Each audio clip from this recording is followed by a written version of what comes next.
నమస్కారం న్యూస్ 24 తెలుగుకు స్వాగతం. నా పేరు శ్రీ సౌజన్య. వార్తల్లోని ముఖ్యాంశాలు చూద్దాం. డాక్టర్ బి అంబేద్కర్ కోనసీమ జిల్లా ముమ్మిడివరం నియోజకవర్గం ఐపోలవరం మండలం కేసనకుర్రుపాలెం వైఎస్ఆర్సీపీ పార్టీ ఆఫీసులో మండల కన్వీనర్ పిన్నమరాజు వెంకటపతిరాజు అధ్యక్షతన బాబు షూరిటీ మోసం గ్యారంటీ కార్యక్రమం జరిగింది. ఈ కార్యక్రమంలో నాయకులు మాట్లాడుతూ చంద్రబాబు చేసిన మోసాలను ప్రజల్లోకి తీసుకెళ్తామన్నారు. కాశీ పరివాజ్ కుమార్ మాట్లాడుతూ ఈ మండలంలో వెంకటపతి రాజు లేకపోతే వైఎస్ఆర్సీపీ పార్టీ లేదు అని అన్నారు. మండలంలో పార్టీని బలోపేతం చేసి గ్రామ కమిటీలు ఏర్పాటు చేసి పార్టీని ముందుకు తీసుకెళ్తామన్నారు. కూటమి ప్రభుత్వం చేస్తున్న అరాచకాలను మోసాలను ప్రజలకు తెలియజేయాలి అన్నారు. ఈ కార్యక్రమంలో వైఎస్ఆర్సీపీ అభిమానులు, పార్టీ కార్యకర్తలు, వైఎస్ఆర్సీపీ కుటుంబ సభ్యులు పెద్ద ఎత్తున పాల్గొన్నారు.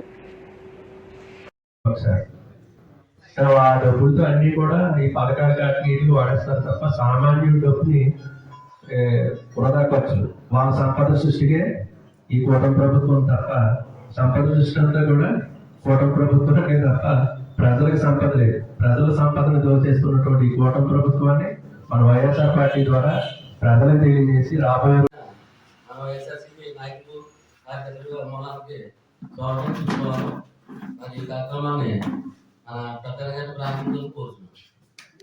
ముఖ్యంగా ఈ మండలంలో అయితే నాకు ఎమ్మెల్యే అభ్యర్థులు, ఎంపీ అభ్యర్థులు కాదు, కానీ మన వెంకటపతిరాజు గారు లేకపోతే ఈ మండలంలో వైఎస్ఆర్సీపీ పార్టీ లేదు.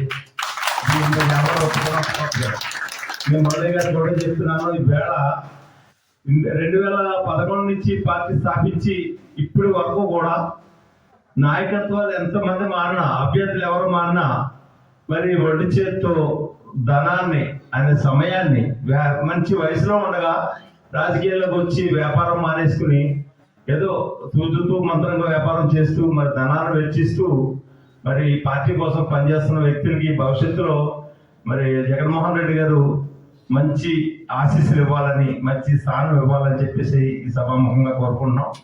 మరి అలాగే అబ్జర్వర్ కూడా ఈ విషయాన్ని మరి పార్టీ అధ్యక్షుల వారికి, మన జిల్లా అధ్యక్షుల వారి దృష్టిలో కూడా పెట్టాలని ఈ సమీక్ష జరుగుతున్నప్పుడు వారికి కూడా విన్నవించుకుంటున్నాము. మరి కార్యకర్తల విషయాలు ఏంటంటే పూర్తి చేసుకోవడం జరుగుతాం. మరి గత సంవత్సరాల కాలం నుంచి ఈ కూటమి ప్రభుత్వం వచ్చిన తర్వాత ఎన్నో మోసపూరితమైన హామీలు ఇచ్చి ప్రజల్ని మోసం చేసుకోండి. అలాగే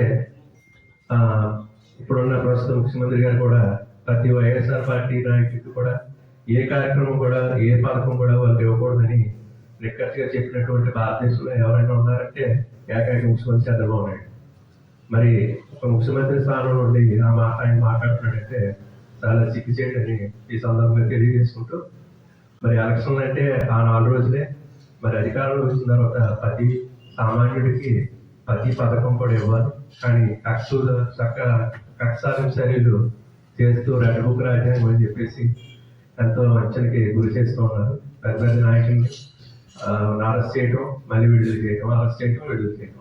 ఎందుకంటే వాళ్ళకి ఏ ఆధారాలు ఉండవు, కానీ అధికారం వాళ్ళ చేతిలో ఉందని చెప్పి వ్యవస్థల్ని మేనేజ్ చేసుకుంటూ మరికొన్ని పెద్ద పెద్ద నాయకులు కానీ, చిన్న చిన్న కార్యకర్తలు కానీ, నాయకులు కానీ భయభ్రాంతులకు గురి చేస్తున్నారు.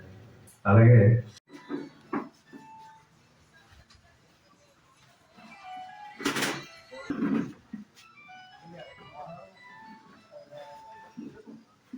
Absolutely. Awesome guarantee. Absolutely. Awesome guarantee. Absolutely. Awesome guarantee.